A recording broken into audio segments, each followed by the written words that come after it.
तो मेरे पास गोलमाल 5 के लिए एक बहुत अच्छी स्टोरी है। तुम इसको सुनकर कमेंट में जरूर बताना कि यार ये स्टोरी है कैसी। तो देखो, मैं कहानी को ओवरऑल तुम्हें बताऊंगा, पूरा डिटेल में तो नहीं जाऊंगा क्योंकि उसके लिए टाइम लगता है, बट ओवरऑल मैं तुम्हें कहानी समझा दूंगा कि क्या ऐसे होने वाली है। तो देखो, अभी जो गोलमाल के जो एक्टर्स हैं, जैसे अवैध देवगन हो गए, अर्षद वारसी हो गए, कुणाल हो गया, श्रेयस हो गए और तुषार कपूर हो गए, ये ना अभी एज्ड हो गए। तो गोलमाल 1 की तरह कॉलेज के स्टूडेंट या फिर 3 की तरह गुड्डी और पप्पू के बच्चे नहीं दिखा सकते। तो अब कहानी ऐसी होनी चाहिए जो इनकी एज को भी जस्टिफाई करे। तो गोलमाल 5 की कहानी ऐसी होगी कि इनकी भी शादी हो चुकी है और इनके बच्चे हैं। इनके जिसकी चीज के दो फायदे हैं, पहला तो इनकी एज जस्टिफाई हो जाएगी, दूसरा अगर गोलमाल सीरीज को कंटिन्यू करने के लिए अगर पुराने एक्टर जैसे कि ये ओरिजिनल एक्टर से ना आ पाए तो हम गोलमाल की लेगेसी को आगे बढ़ा सकते हैं गोलमाल जूनियर करके, जिससे कि पुरानी लेगेसी भी नहीं बिगड़ेगी नए एक्टर्स को कास्ट करके, और अगर पसंद आया तो हम आगे लेगेसी बढ़ा भी सकते हैं या फिर कहानी को ही खत्म कर सकते हैं। तो कहानी का ओवरऑल स्ट्रक्चर तो ओरिजिनल जैसा ही होगा, जैसे गोपाल और लक्ष्मण एक टीम में होंगे, माधव लकी लक्ष्मण एक टीम में होंगे।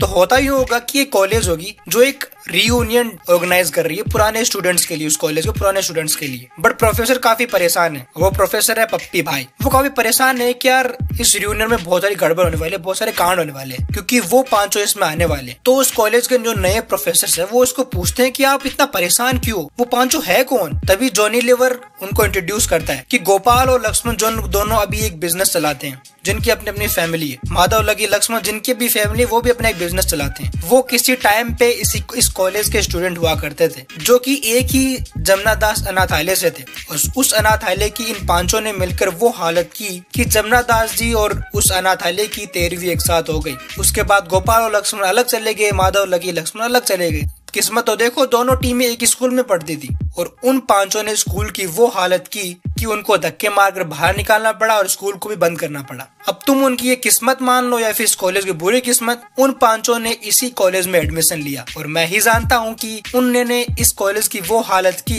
कि ये कॉलेज बंद होते होते बचा है। तभी सारे न्यू प्रोफेसर कहते हैं कि पर पप्पी भाई आपको सारी चीजें कैसे पता है। तभी पप्पी भाई कहता है कि जितनी फूटी किस्मत उस अनाथालय की, उस स्कूल की और इस कॉलेज की थी, उतनी ही मेरी थी, क्योंकि मैं पहले उस अनाथालय में बच्चों को पढ़ाता था। फिर मेरा ट्रांसफर स्कूल में हो गया जहाँ वो दिन पांचों पढ़ते थे, और अब मैं इसी कॉलेज में पढ़ाता था जहाँ पे वो पांचों थे। और देखो, ऐसे करके कहानी आगे बढ़ेगी। देन रियूनियन का समय आता है जहाँ पे पांचों रियूनियन के लिए आए हैं, जिन्हें उनकी बीवियां तो नहीं आई बट उनके बच्चे उनके साथ आए, जिनके एक बच्चे होंगे, फिर एक दो जितने भी उस हिसाब से डिसाइड होंगे, उस हिसाब से उनके बच्चे होंगे। तो सारे प्रोफेसर ट्राई करते हैं उन दोनों टीमों को एक दूसरे से अलग रखने की, और इसी अलग रखने की भागम भाग के अंदर कॉमेडी क्रिएट होगी। बट कहानी का इंटरवल आते आते दोनों टीम एक सामने सामने आ जाती है और सबको लगता है कि अब झगड़ा होगा, अब कुछ ना कुछ गड़बड़ होगी, ये लड़ाई करेंगे, कुछ ना कुछ करेंगे। बट वो ऐसा नहीं करते हैं और वो सभी पांचों ये कहते हैं कि यार वो बचपन की बात थी, अब हम मेच्योर हो गए, अब हमारे खुद के बच्चे हो गए, तो बच्चों वाली हरकतें नहीं करनी चाहिए। पर प्लॉट ट्विस्ट आता है कि उनकी टॉम एंड जेरी वाली लड़ाई अभी भी खत्म नहीं हुई है। वो सब ऊपर ऊपर का दिखावा था, एक दूसरे को कूल बनाने के लिए, एक दूसरे को साबित करने के लिए भाई मैं मेच्योर हो गया हूँ। और इसी रिवील के साथ कहानी का इंटरवल आता है।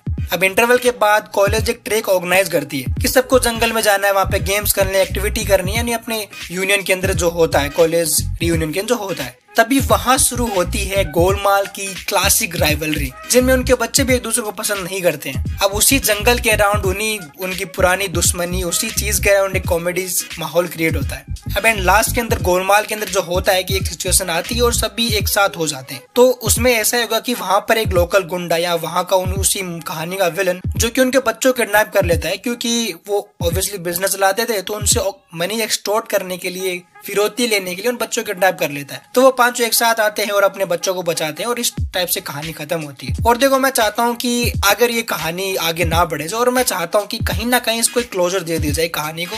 तो इस गोलमाल 5 के अंदर पहले जो पुरानी जो गलतियां वो ना दोहराई जाए, यानी कि गोलमाल 3 को रिक्रिएट करने की कोशिश ना की जाए, क्योंकि गोलमाल जो भूत वाली थी, गागेन थी, पता नहीं कौन सी थी, उसके अंदर मतलब गोलमाल 3 को रिक्रिएट करने की कोशिश की गई थी, जो इतनी खास बनी नहीं। तो इस कहानी को एक ट्रिब्यूट टाइप दिया जाए, जहाँ पे कुछ डायलॉग्स रिकॉल हो, कुछ कॉल बैक्स हो, बट पूरा ही ना थोप दिया जाए। इस कहानी में कुछ नए डायलॉग्स, कुछ नए सीन्स क्रिएट हो, उसी के साथ पुरानी लेगेसी को भी साथ में लेकर चला जाए और एक टाइप से कहीं ना कहीं कहानी को क्लोजर दे दिया जाए। उसके लिए चाहे तुम लास्ट के अंदर 10 मिनट बैठकर बस बातें करवा लो, कुछ ना कुछ करवा लो, बट कहानी को एक छोटा मोटा क्लोजर दे दिया जाए, ताकि आगे एक्सपेक्ट ना हो कि भैया गोलमाल आने वाली है, और साथ में इसकी लेगेसी भी एक टाइप से खत्म हो जाए। अब देखो, मैं कॉमेडी में इतना अच्छा नहीं हूँ, तो डायलॉग्स क्या होंगे, सीन्स क्या होंगे, प्लॉट्स इतना डिटेल में नहीं है, क्योंकि इस वीडियो का मोटिवेशन पूरी कहानी नहीं था, बल्कि मैं चाहता था कि अगर मैं इस कहानी को लिखूं तो कैसी होनी चाहिए कहानी। और अगर गोलमाल 6 के अंदर ओरिजिनल एक्टर ना भी आए तो हम इसको गोलमाल जूनियर करके उनके बच्चों के साथ आगे बढ़ा सकते हैं, अगर ऑडियंस ने उनके बच्चों की चीज को भी पसंद किया तो। मतलब गोलमाल 6 बच्चों की नहीं होगी, बट नए एक्टर्स कास्ट करके होंगे जो इनकी लेगेसी आगे बढ़ा देगी। बाकी देखो तुम बताओ मेरी इमेजिन कैसी लगी। अगर अच्छी लगी तो वीडियो को लाइक कर देना और रोहित शेट्टी तक शेयर कर देना इसको, क्या पता ये कहानी पसंद आए जाए और मेरे को हायर कर ले। बाकी तुम्हें मिलूंगा नेक्स्ट वीडियो में। बाय।